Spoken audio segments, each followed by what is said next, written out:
The virus is still here. So even as you lift lockdowns, even in low incident situations, even in a place like Korea, where the incidence or the number of cases per day had dropped to a very low level, they didn't let their guard down. They knew the virus is still here. And the virus is still here a lot more in other countries. So the warning to everyone is, as restrictions are lifted, people will mix more. That is undoubted, and they will maintain physical distance and they will do other things, but the risk of transmission will potentially go up.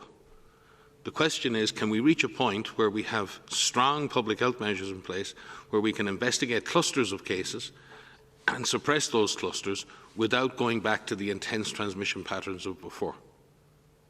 And that's what we're trying to avoid. So we hope, and we have faith, that Germany, Korea and other countries will be able to suppress the clusters they're having, and in some cases, and maybe at a subnational level, they may have to impose some specific measures that are targeted at reducing particular types of transmission. And again, we've seen a situation where people come together in a crowded environment is probably the riskiest situation that we face, especially if there still is disease present at country level. So there's a lot to be done, but it's really important that we hold up examples of countries who are willing to open their eyes and willing to keep their eyes open.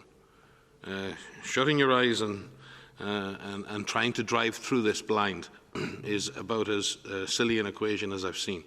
And I'm really concerned that certain countries are setting themselves up for some seriously blind driving over the next few months.